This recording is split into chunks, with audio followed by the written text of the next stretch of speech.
Hey guys, as you guys already know, you see the background, so you already know what we're about to get into, and that is Beyond Black Beauty, which is now streaming on Prime. Now, I caught this 2 weeks after it came out, and this is just from me just scrolling, and this was actually a good story. I actually really liked it. Pretty much, as you can see, the girl that is in the poster of this, her life is pretty much turned upside down because she comes from money from her dad, and her dad pretty much gets in trouble with his business to where they basically go bankrupt in a sense. And her mom takes her and moves her to Baltimore to live with her side of the family. So they went from Europe to Baltimore. And when she was in Europe, she was an equestrian training to go to the Olympics.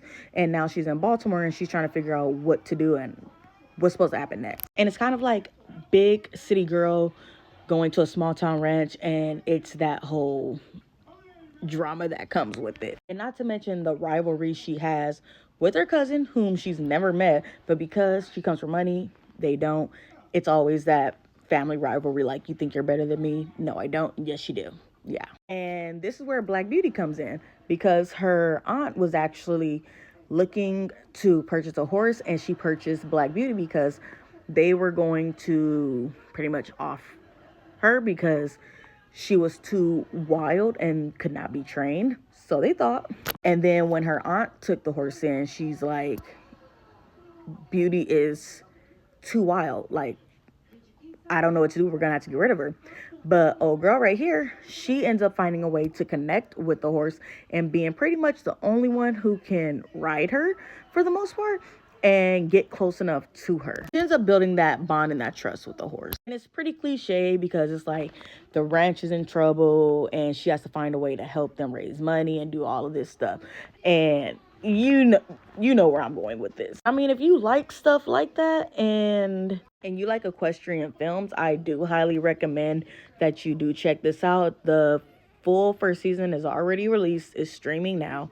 As far as season 2, it has not been any word on it, so who knows at this point. But I really did enjoy watching this because they also bring in a little bit of Bill Pickett. If you guys know about Bill Pickett, he pretty much created the Black Rodeo, which tours all over. If you've never been to it, I highly recommend you go to one because they are fun. But this TV show, I do give it maybe like a 7 out of 10 because it's one of those things like where the first season is always kind of the bumpiest because everybody's still getting to know everybody, and the chemistry isn't full on there. Like, till the second season, that's when the chemistry comes about and everybody's comfortable, and then the acting just gets better. But this storyline does take you on a wild ride, and it comes with a bunch of twists and turns, which I do like because in the beginning it was kind of like slow starting, but then as you get further into the storyline, it starts to pick up, and then towards like the middle to the end, it just picks up all the way, and like it just drew me in even further because